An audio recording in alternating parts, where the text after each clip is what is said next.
what we're going to start off with, what's the fuss about social media?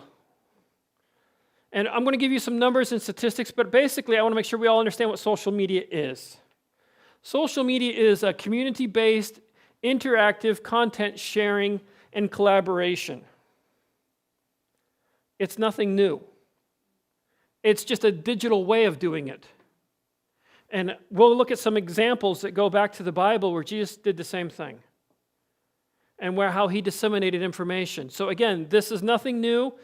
And those of you, if you want to later, and as we go through this, if you want to discuss the security stuff, I'll talk about, because we're going to talk about the good, the bad, and the ugly. So, and the bad's not as bad as what you think it is. The ugly can be really, well, yeah, the bad's pretty bad. The ugly is not so bad. Ugly is basically mistakes people make on social media is what we're going to be going over. So we're going to kind of talk through the mistakes, and then we're going to look at the downside of social media.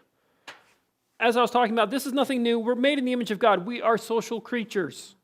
And social media is just a different type of socializing. It's not the same.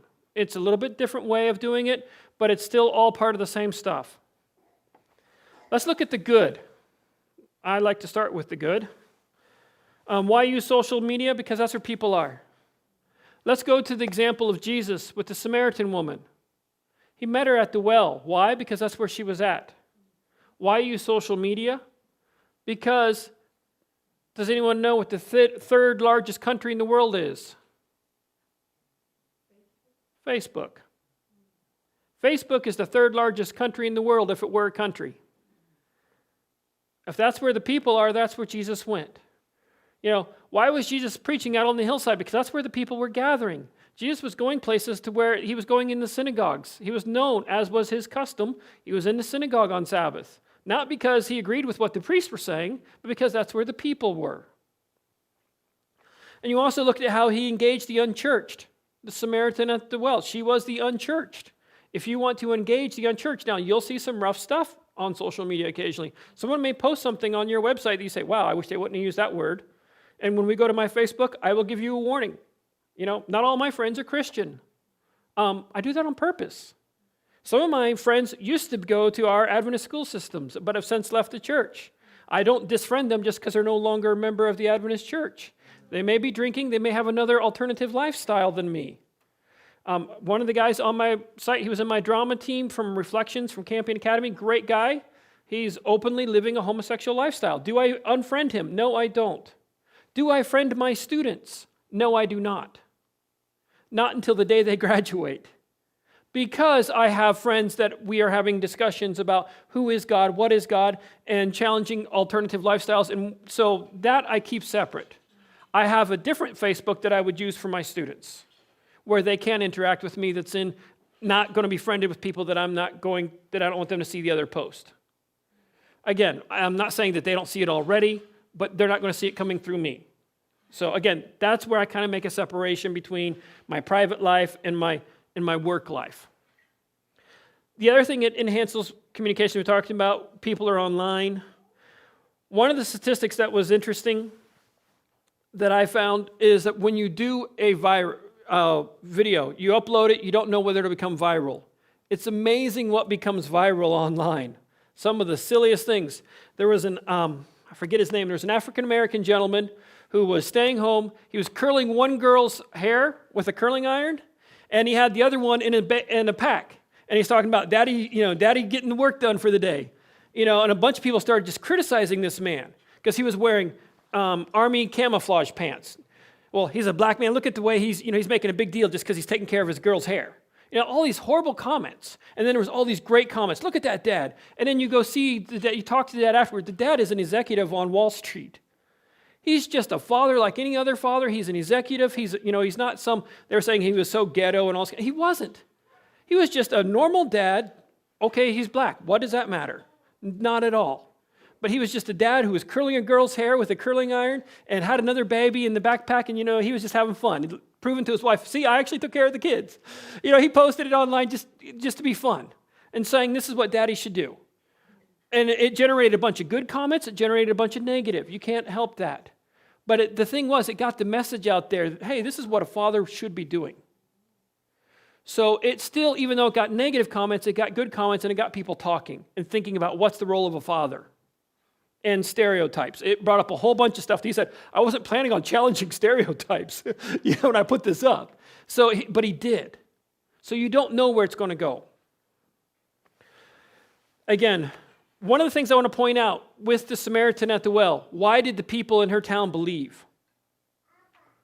They believed because the woman testimony. That's where social media comes in. When you reach someone and somebody else reposts it or repins it, that's where it starts really reaching a lot of people. That's where you need to sit here and say, it may not be, you may be posting one thing, not realizing, again, the impact, as we were talking about before, the gentleman, he was just curling a girl's hair, didn't realize he was going to challenge racial stereotypes and all kinds of stuff. But he did. And it was because of his testimony and other people's testimony about him that he was able to reach a lot of people. This, as you can see, is the beginning of a ministry. Let's look at the numbers. Okay, Facebook, you've got 1.2 billion, actually it's over 1.3 billion now, people on Facebook. Twitter, over 550 million users on Facebook. YouTube, over 600 million. We'll talk about YouTube a little bit more. Google Plus. I use Google Plus, and this is one of the reasons why I would use Google Plus. If you are a ministry, or if you're tied to a church, if you want your website statistics to go up, who's the number one search engine? Google. Who's the number two search engine? YouTube. YouTube is the number two search engine. Google's number one. Both of those tie into Google Plus, and if you want your statistics to go up for your church or your ministry, if you're on Google Plus gives you better rankings in both of those. So that's a good reason to be on Google Plus. So again, and I'll show you how to post to both places. It's really easy. Again, you can post one time to multiple, and you can schedule it out. And we'll go over that. Instagram, Pinterest, which is also known as the woman's site. Horrible sexist, I know. But that's the stereotypical soccer mom site. So, which is actually kind of funny. Let's look at this.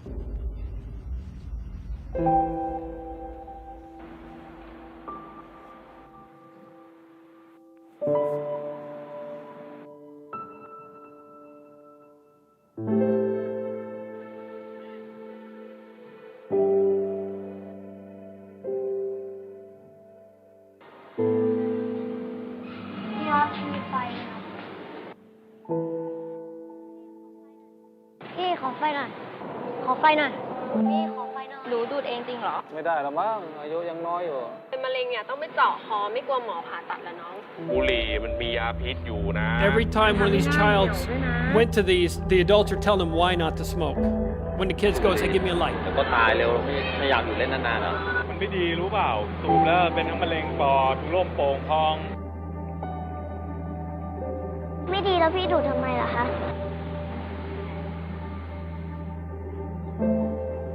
The kids gave him a stop smoking thing.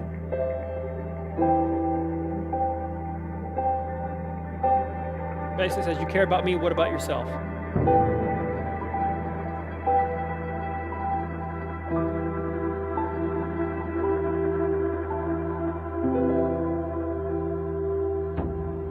And they posted it on YouTube.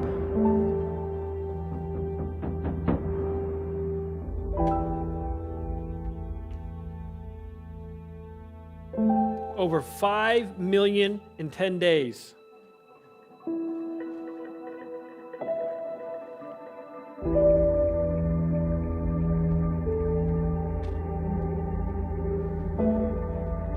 Free media coverage in 30 countries. ซึ่งโฆษณาชิ้นนี้นะคะต้องบอกว่าหลายคนดูบอกว่าโดนใจ It became an instant hit, and some industry insiders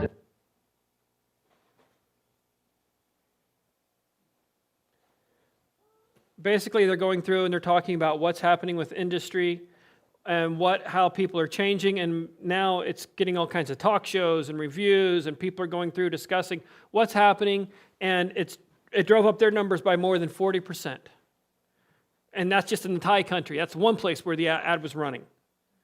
So one social media piece drove up their ads more than 40%.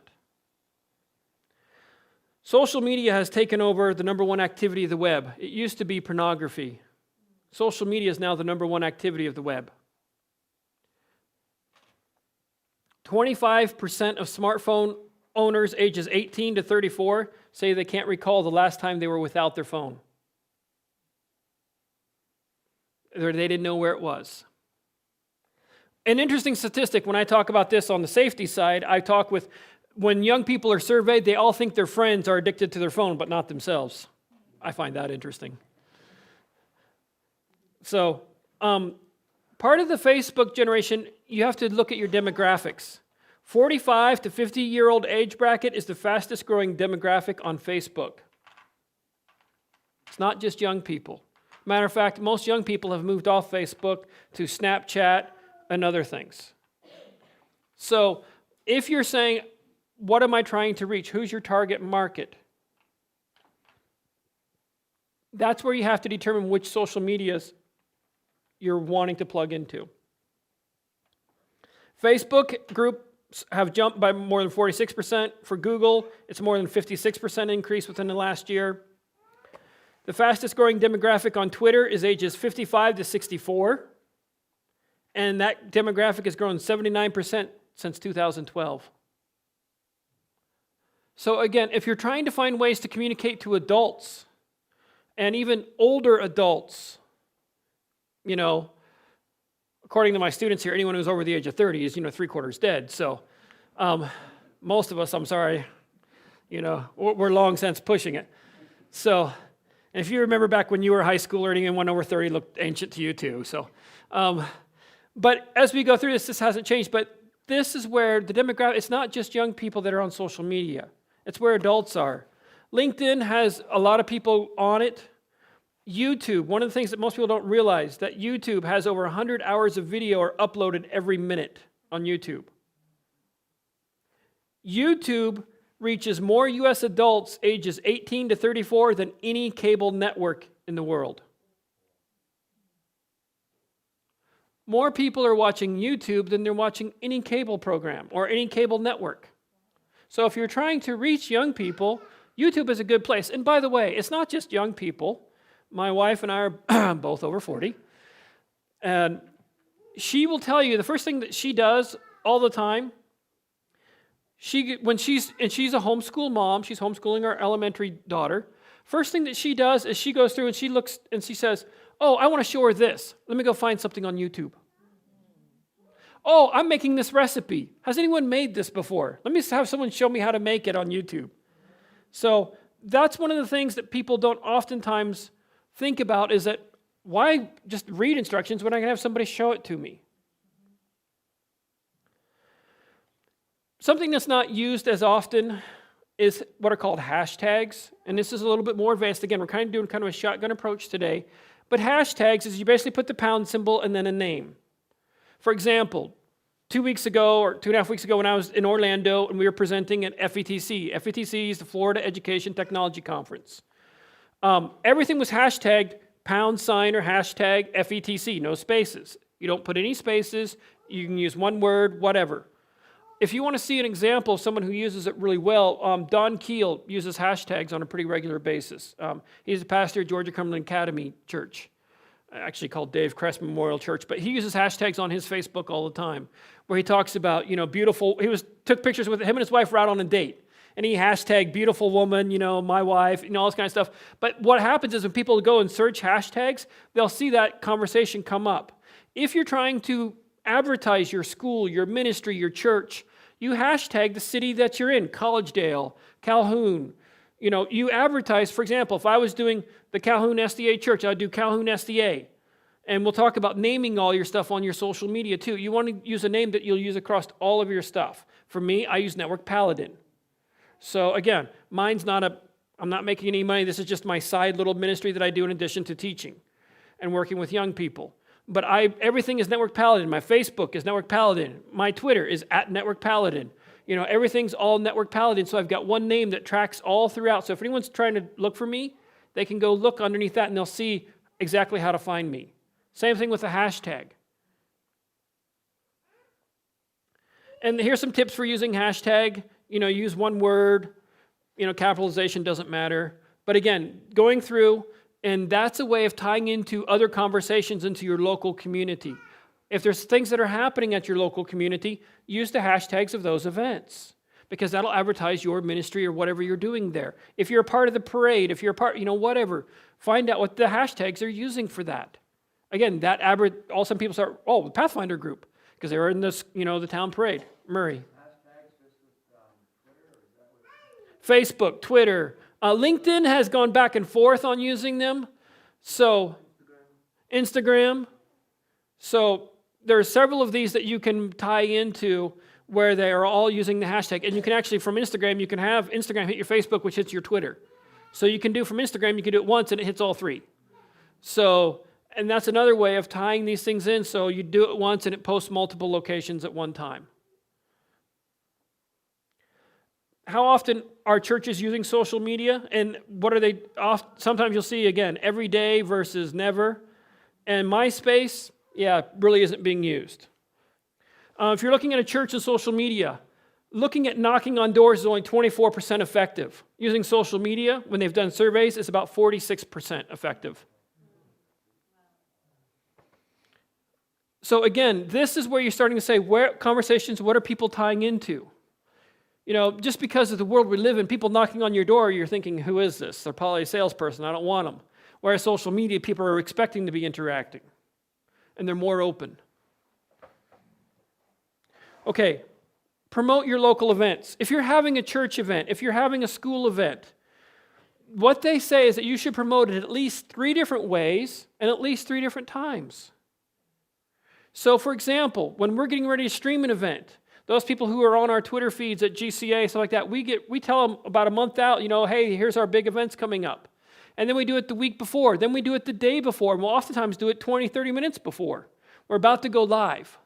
And if you have some speaker who is well known, then you ask them to put it on their Twitter, to also post out, hey, I'm going to Georgia-Cumberland Academy to do a week of prayer. Oh, I'm going here to do a talk. If you have them also put it out on their social media, that gets more people and generates more of a buzz about your event.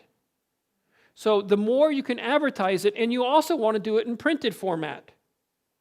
So when you're looking at, for example, your church bulletin, you should go ahead and have your Twitter, your Facebook, again, my Facebook is Network Paladin. If you're into facebook.com, /Network Paladin.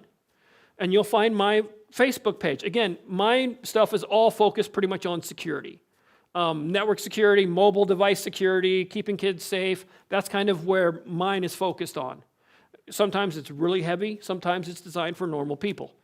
So again, that's part of what is going through is I advertise that. It's on my website. If you went to my Network Paladin page, you'll see all my different social medias linked there. And so people can go and follow if they want to. Let's look at the bad. I'm a child of the 80s. And as a child of the 80s, I watched a TV show with a bunch of scary people on it. And they had this nice little black van, and the backdrop was red, and it had a big A. Does anybody have an idea who I'm talking about? A-Team! And, Hannibal always said, you got to have a plan. I love it when a plan comes together.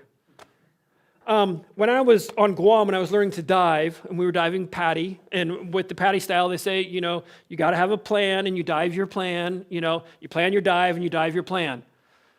There's a reason for that. You've got to say, what am I trying to do? Same thing with social media. If you want it to be successful, just doing it haphazardly is not going to be successful. If you set out specific goals, I want to be able to reach more parents, I want to be able to communicate more people in our church and in our ministry, and this is how I'm going to do it. Then part of the question is, how are you going to measure the success? Part of it is I look and see how many people retweet or people that are following me, and what are they saying about what I'm putting online. To me, that's my measure of success. You have to come up with your own measure of success, and then part of it is talking to parents. GCA started using Twitter a couple years ago. Why? Because our parents asked us to. Some of our parents said, hey, the way I like to follow stuff is on Twitter. And I said, okay, we'll fire up a Twitter account. We fired up, the school already had a Facebook account, but we fired up Twitter, started firing up a couple other social medias, so that way we could communicate better with our parents. So again, we were driven by customers, which are our parents, telling us that they wanted it. And part of the thing is to do a survey and ask people, what do they want? The other thing is not thinking before you post, because once it's out there, It is amazing where it'll go. There was a lady, an ex-PR exec, and this is on CNN, you can go look at it. She was going to Africa. She's actually a native of South Africa. She said, going to Africa, hope I don't get AIDS. Oh, just kidding, I'm white. She said that in London. She got on a plane to South Africa. By the time she landed in South Africa, she was met at the plane. There was all kinds of press. She's like, what's going on? So people from her company said, we're taking you out the back way. They took her into the office. They had her sit down and write an apology tweet, and then they fired her on the spot. She was working for a Fortune 500 company as a PR and marketing executive. Do you think she's ever going to be able to find a job as a PR marketing executive again? Probably not. So again, it has real, and I could put up there's all kinds of things where I've actually worked with some different conferences and ministries. I've talked to people who've been in businesses where they've been fired because they put something on their Facebook post. My boss is an idiot, and the boss said, okay, thank you. You can go find someone else to work for. So it happens all the time. So again, before you let whoever you allow to have access to the post, you want to make sure that you know and they know what they're posting, and they want to be careful of what they're posting. Basically, going back to Scripture, is it kind? Is it honest? Is it uplifting? Is it, you need to just think before you post. To solve the bad of social media really is not hard. It's called being a Christian. One of the big things in today's society is how is the culture and how are you interacting on a personal level. They really want to get to, before they interview you, they want to know what type of person you are. And one of the best ways is to see your social media. Mistake number one, when we're looking at what I call the ugly, not engaging your audience. Social media is meant to be a two-way dialogue. If you're only broadcasting out, people will listen for a while, then they'll get bored. So it needs to have some interactions. Let me give you some examples. First of all, prayer request. It's a great way to have prayer requests. Another thing you can do is do surveys through social media. And you can use SurveyMonkey, and you can use Hootsuite to send it out to Twitter, to everyone who's following you on Twitter. Hey, we've got this campaign coming up. What are the things that are important to you? If I'm a pastor, the week before I do my sermon, I would broadcast out, here's the topic I'm covering this week. I'm covering Samson as a judge. Has there been anything that's bothered you about Samson as a judge? Is this a man that we should look up to, or should we not? Why is he listed as, a man? And to go through some of the men of faith. Why are they listed as men of faith? And then you can start the dialogue before they even get to church. First of all, that makes them more excited about the sermon. Second of all, if you allow people to have a voice in it, they buy into it. So if you don't give people a voice, or seemingly a voice, they're not as engaged with what you're doing. So another mistake number two is diversifying your networks. If you say, well, I'm just on Facebook. I broadcast out to several all at once. Because different people are on different networks. I'm not on all the networks. I've got 4 or 5 networks that I actually use on a regular basis. The rest, I just don't have time. And I make it easy, ones that I can post all of them at one time. Because I like to have a relatively simplistic life. And I schedule it out, and then I'm done for the week. Which network should you use? Again, Facebook is the big daddy. But 90% of the people only read their news feed. That means only 10% of the fans on average see your post. So again, there are people, that's where they're engaged. But the other thing is Twitter is 50% of users are mobile. So they're getting their tweets on their mobile device. So again, you want to keep them short. And Twitter automatically limits you to 160 characters. YouTube is the number one place for viewing stuff on the internet. At GCA, we upload, after all of our performances, we upload our videos on YouTube right away, usually within 5 to 15 minutes. They're live. Then we go back and we put them on Vimeo too, because Vimeo has a much nicer interface. There's not the junky ads, because we do the paid Vimeo, which is $50 a year. But the YouTube is where a lot of people go to search and look for videos. So we put it up on YouTube in addition to putting it on Vimeo. Vimeo is what we embed on our website because it's nicer, it looks nicer, there's no yucky ads or anything else. But we throw it up on YouTube because that's where a lot of people just go and search. So we put it both places. Google Plus, again, if you want to drive people to your website.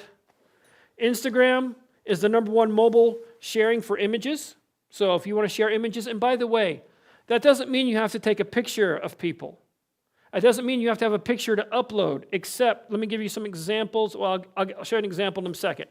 Don't forget about texting. Take a look at this. 98% of all text messages are opened, and they're opened within the first 15 minutes. Whereas 84% of Facebook news stories aren't even viewed.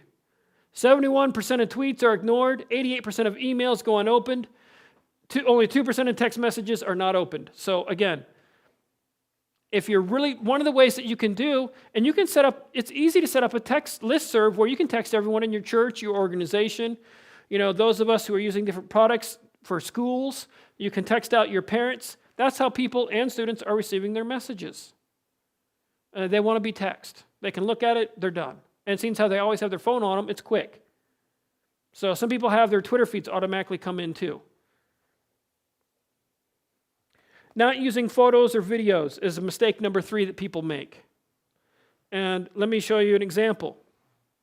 If you're a ministry, you can take a screenshot and upload it to Instagram, one of your picture sites. You can take a picture of anything and upload it.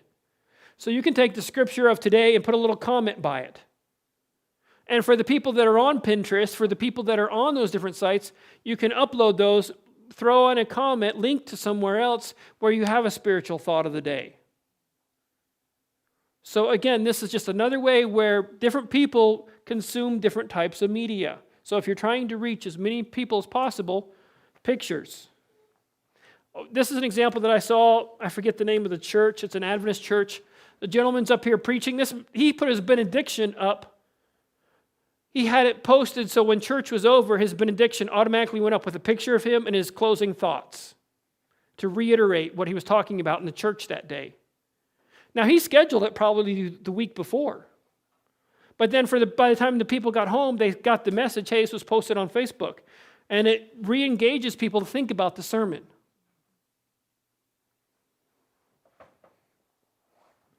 There's more engagement on the average, on Facebook. If you're trying to get people to look at stuff, you put a picture, not a post.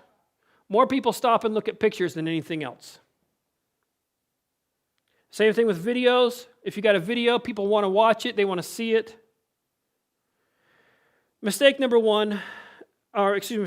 4 is about social media. If you build a Facebook page, they're all going to come. Not really. Not unless you advertise it. And if you see here on this site here, they've got all their social media down here advertised. And that's where people know that if they want to find out about that ministry, they go click on these and they will subscribe. So you need to advertise your social media. And you should do it on your website. You should do it in printed material, multiple different ways. Not taking advantage of automation tools. Again, I'm going to show you a tool called Hootsuite, which is free. You can go to the paid side. I use the free. It does everything I want. But you can go to the paid side, and you can set up so that way I can put out one message, and it goes to all these other sites. This is where I can go in. I can link my Facebook, my Twitter, my Google+, all of these from one place. I put in one post. It goes to all of them at one time. Part of the thing is if you're trying to engage is knowing when people actually read. More people click on Facebook links between 1 and 4 p.m. in the afternoon. Actually, 3 p.m. is kind of the sweet time.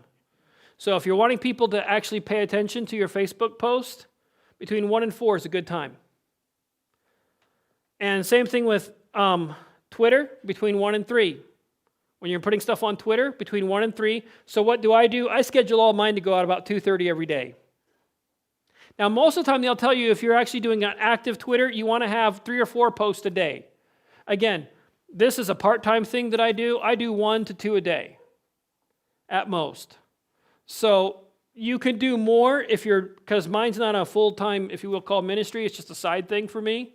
And there's several people at the North American division and other places that kind of read my security stuff. So I'll post something out there. Here's some of the latest research I've been reading about. I'm not doing it because I'm really trying to get a following or mine is a totally side thing. So I do it once a day. Mistake number 6 that I like is people that forget that communication and technology changes. Facebook used to be the place to get all the young people. Young people have moved away from Facebook. So that's where you need to sit there and say, what's my target audience? Who am I trying to get? And different social media will interact with different people. So if you're trying to go for young people, you want to use this social media. If you're trying to go for more adults, you use this social media. Now what we're going to do is we're going to jump to the hands-on section.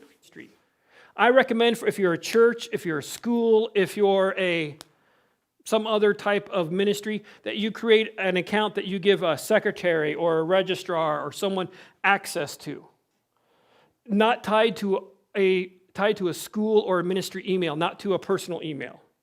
You create a ministry Facebook.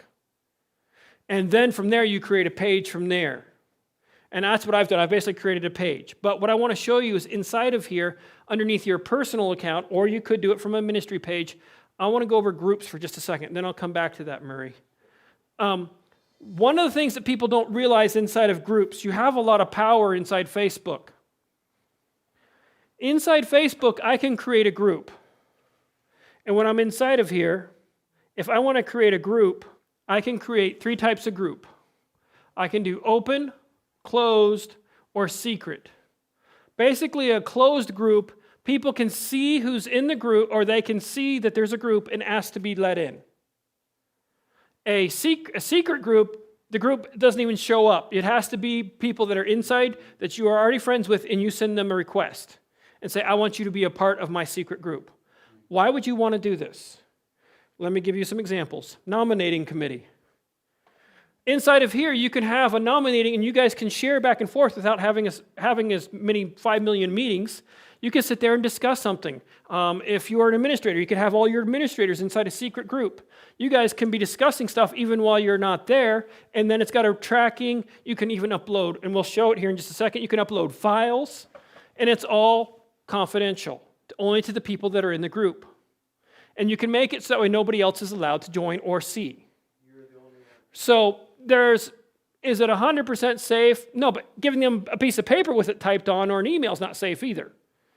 So again, it's all degrees of, anybody can take a picture with their cell phone of anything, whether it's a piece of paper, whether it's a screenshot, whatever. But this is a really nice method I've seen, because inside of here, I've got members. I can go into events, files. I can upload a file in here, and we can, again, I've seen it used for board meetings. I've seen it used for pastors at different conferences across the North American Division, where all the pastors get together and they talk about parishional issues. I've seen it used by churches, some of the bigger churches, for nominating committee, where they're kind of sitting there going through and talking about the people. I've seen it used by school administrators. But when you're inside of a group, membership approval, any member can add or approve members. Any member can add members, or only admin must approve them. And I can come down to secret, so that way, if I do this, anybody could add them, but the administrator has to actually approve them. And if I'm the administrator of the group, somebody else could try and add them. They won't be able to see anything until I actually approve them. So if you're not friends with everyone inside of that group, you can say, I'm sending it to you, and then as you see the other requests come in, you have the choice to yes or no, allow them in the group. If you're wanting to control it, which actually my administrator will tell you I'm quite controlling. He calls me a control freak. But what I want to do with that is I've decided who I'm allowing on and who I'm not.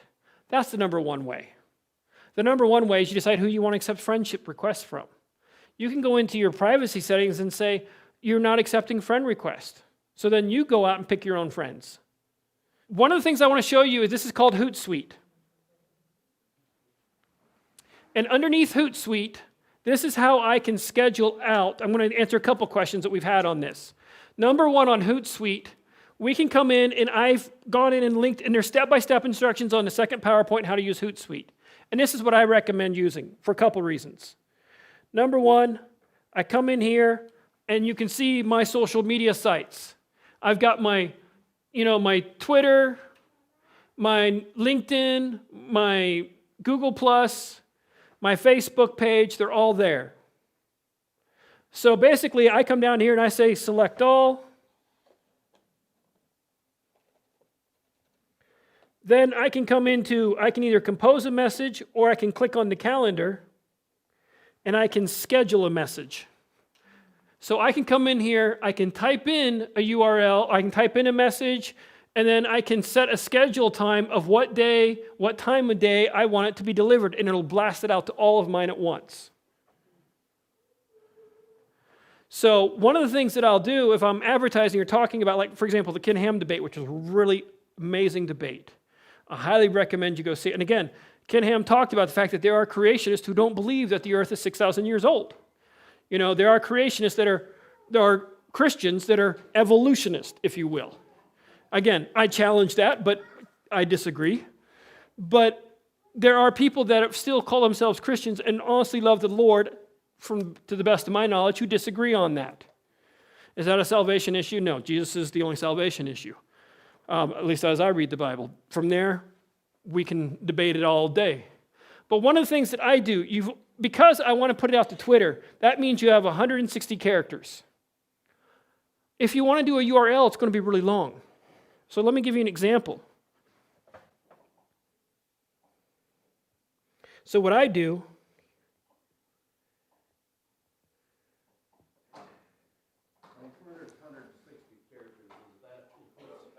yes. Not at the end, but they truncate those off. I use what's called TinyCC. TinyCC is a URL shortener. So what I do is I go and I get a URL, like let's go to my network paladin. I can hold, select all, copy. And then I come over to tinyURL,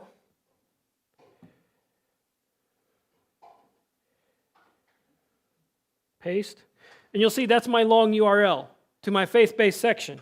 Then I'm going to click Tiny. Now what it's done, it has made a tiny URL, or it's even made a QR code. And if you have young people today, they want to use a QR code. I made a QR code with my nice little dragon symbol and my Trinity symbol, which stands for confidentiality, integrity, availability, which is basically the CIA, the triad they call it, of network security. So what I've done is I have this, which is actually advertising my last workshop, where we're down in Orlando, but I can change it to whatever I want to. So I've got a QR code, or you can do a URL. So I can just copy that URL and paste it into Twitter. If I'm going to be uploading it to my Pinterest or something like that, I can either put it inside Pinterest, or I can make a QR code and post it out to all my image sites and put a little blurb about it.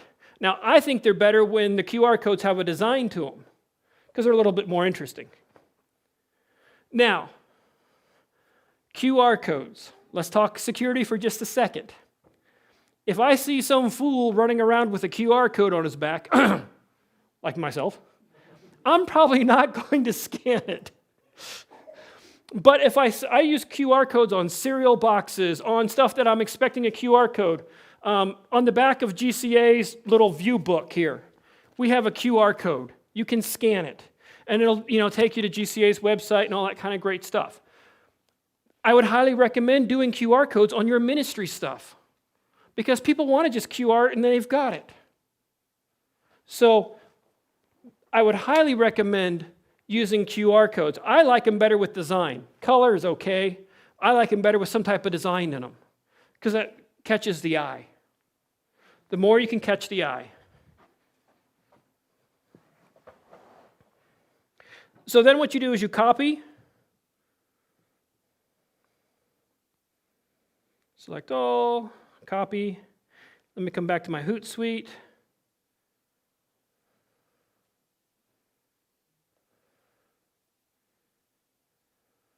Paste. Then I can come down and I will schedule this to go out on the 12th. Again, I'm going to do PM, and I will do 2:35 p.m. Sure, schedule. Now, my message has been scheduled.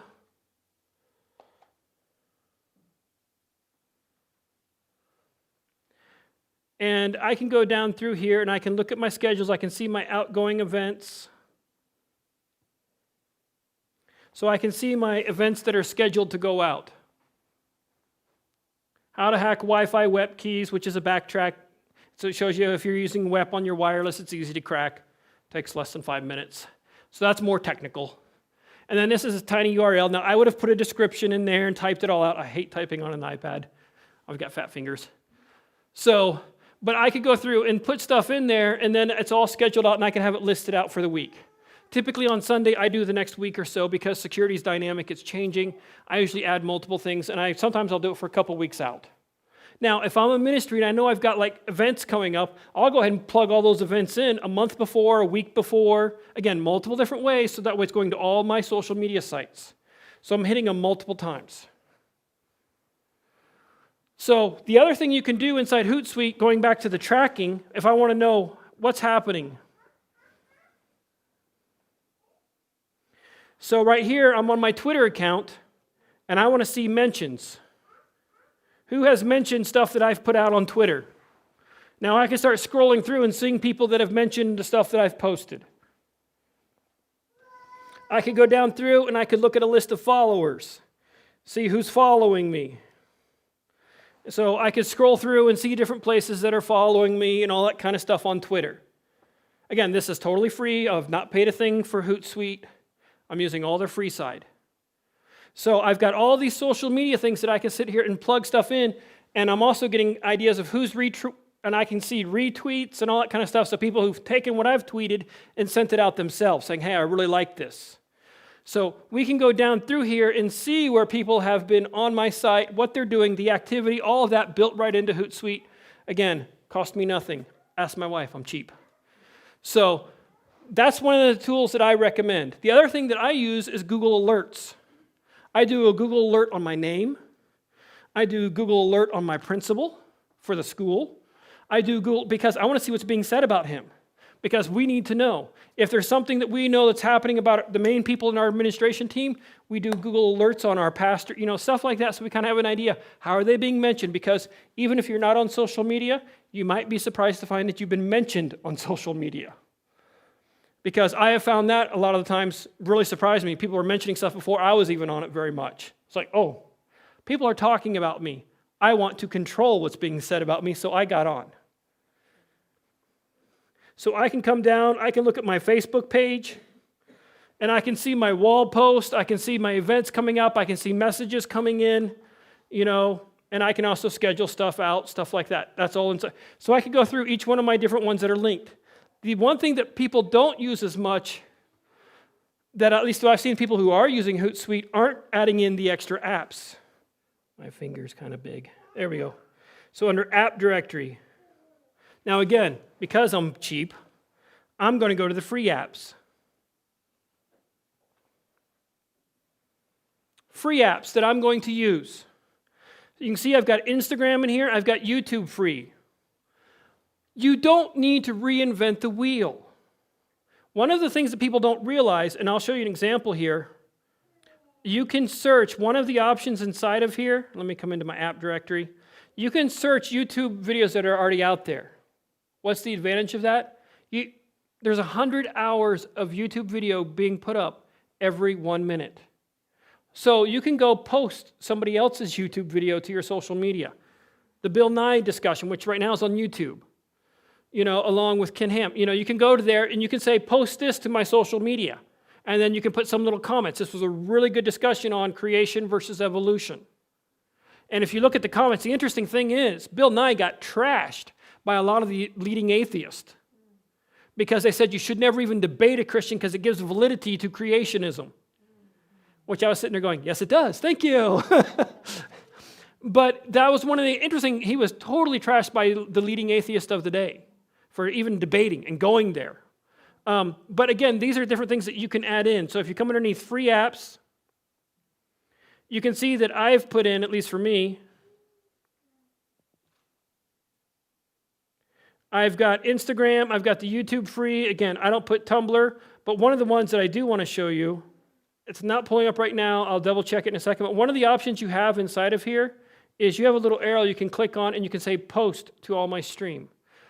SurveyMonkey, you can do 100 respondents for free, up to 10 questions. let me be honest. If you're doing more than 10 questions, you're going to bore the people out of their mind.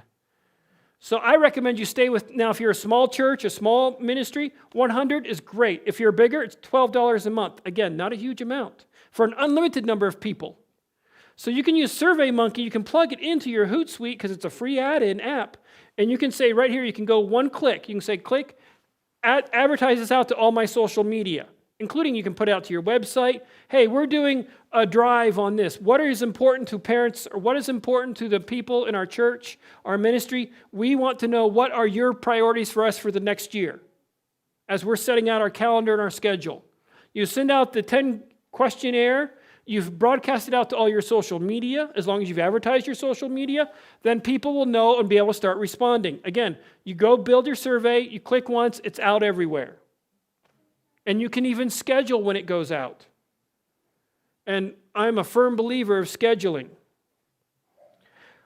One thing I want to do before we jump into going over protecting, I want to come back from the ministry standpoint. Something that is often overlooked is you have to get people to buy into your ministry. Let's take this to a brass tacks from a ministry standpoint just for a second. It's not to sit there and tell them, we have all the truths, we have all the fundamental beliefs. I can debate scripture with you and pound you down to the ground any day of the week. That doesn't sell people. What sells people is why. What's my mission? What's my vision? What's my goal? For your ministry, for your institution, what is your vision? I'm going to pick on myself, not because I do everything right. I can give you a list of my faults, and my wife can give you a longer list. And my crew over here could probably give you a pretty long list too. But let me just give you an example.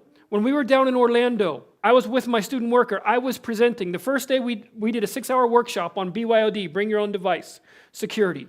We had people in there from all across the country, even across the world. We had people from Spain. We had people from Canada, Mexico. During that 6-hour presentation, he did one section of the talk. Then later in the week, I did a 1-hour talk, and I introduced Landon. I said, Landon's here. He's going to be sitting, and he's going to be, and then he didn't talk at all during the talk. He got up, took a couple pictures of me because I had taken pictures of him presenting. And then I explained, when I was sitting there doing a presentation, somebody's like, well, how do you spell that? Because I was talking about a particular piece of software, and it's spelled kind of funky. And I said, I don't remember. And I turned around and said, Landon's like already on it. He was looking it up. When I got done, because I kind of explained that I have a student worker here, and they help me do a lot of the projects. Matter of fact, he co-presented earlier in the week, and I talked about that. After the presentation was done, I kind of shared him a little bit my vision of having student workers and mentoring young people. When I got done, there were several people who came up to me to talk to me about presenting, but there was a whole group of people standing around Landon and asking him questions, wanting to know about our student work program and how was it working, how was it going. Because why? They bought the vision of what I told them for 5 minutes in this 1-hour talk of having young people work beside me and treating them like adults and expecting them to respond like adults. And then afterwards, as people are walking out, they're giving me the thumbs up. He did a great job. I'm like, he didn't talk. But the people bought the vision of the why. And, regardless of the BYOD thing, I've now got 7 different schools that are coming from across the U.S. that want to come see our student work program. These are some Christian, some non-Christian. That's a huge ministry opportunity that I was there talking about network security. And I just happened to mention this in a why for 5 minutes in my 1-hour talk. And here we've got people coming from all over coming to do this. Again, it's not because we're doing everything right, but I just want to show you, when you teach people the why, they catch it. My father always says, religion's not taught, it's caught. And it's the same thing. A personal relationship, they're going to catch what I'm doing right and what I'm doing wrong. I fail many times every day. And I have to ask for forgiveness and work with my young people, and they work with me. But as we go through it, it is a ministry, and getting that vision to other people, that is what excites them more than my network security. I've got a whole stack of certifications, I took a bunch of tests, okay? A lot of people say, ooh, wow, he knows a lot about network security. That means nothing, because most people go, okay, he knows something. But then they really want to know, what's my mission? What am I doing with it? What's my why? And that's one of the things that you need to sit here and determine for your ministry. What is your why? Georgia-Cumberland Academy Church exists to capture the hearts and minds of young people and turn them into fully devoted disciples of Jesus Christ. That's a mission statement I can get behind. If I stopped working at Georgia-Cumberland Academy, I would want to stay in the same area until my children are grown. Why? Because I like the mission statement. I do not know of any other church inside the Adventist church that has that mission statement. As a parent of a young person, I want that. Not because Pastor Don does everything right. I can give you a list of his faults too. And I love the man. But that's one of the things I got. I bought the why. And that's part of, as you're going through your ministry, you sit here and you look at, what is my ministry? What is my why? And as you're going through this, that's where, if you're going to be communicating and marketing in social ministry, social media ministry, you need to have a why and define your why. And that will help drive people to your ministry and grow and strengthen your opportunities. What I want to do here with the last couple minutes we have together, I want to show you one other thing here on my website. I have managing your social media presence. This is by the University of Chicago. It's a really good paper. If you've got time, I would go read it. Again, I put that in here. I also put Facebook for Pastors. Not done by an Adventist church, but really well thought out. So I've tried to include a lot of resources in here for you. I have 10 free social media monitoring sites, which includes step-by-step instructions for Google Alerts. If you want to know how to do a Google Alert for yourself or your ministry, it's right here, or your business. I use Social Mention. I also use Hootsuite, as I showed you before. And one other one that I want to show you, and I would challenge you, and I do a whole thing on social profiling, but if you use Spokio, go search yourself. And those of you that are younger say, well, I don't own a home, I don't own this, All I need is your email address. You can Spokio young people too. And one of the cool things down here, it tells you a lot about them. This is the free side. It tells you that I'm married to Carrie Staats, that's my wife. It tells you where I've lived. And if you really want to go searching, it'll even list my addresses on Guam.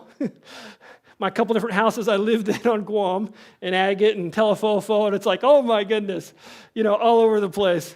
Yeah, Murray was my principal on Guam, so Murray and I also go back a little ways. I'm sure I added to his gray hair along the way.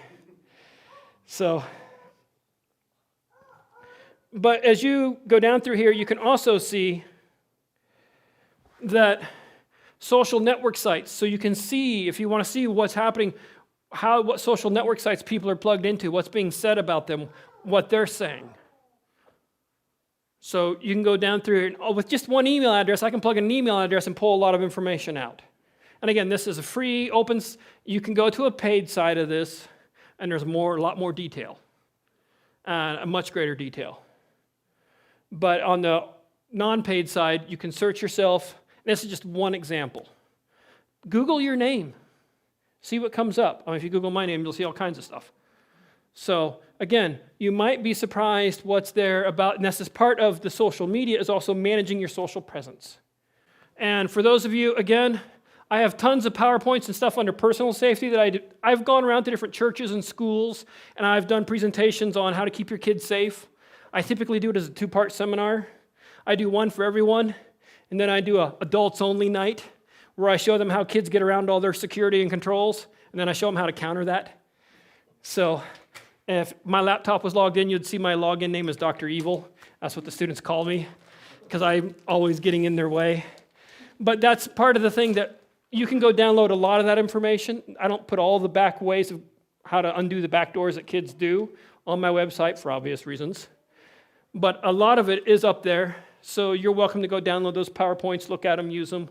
So that's done more under personal safety. And some of the stuff like Spokio, I go into more detail.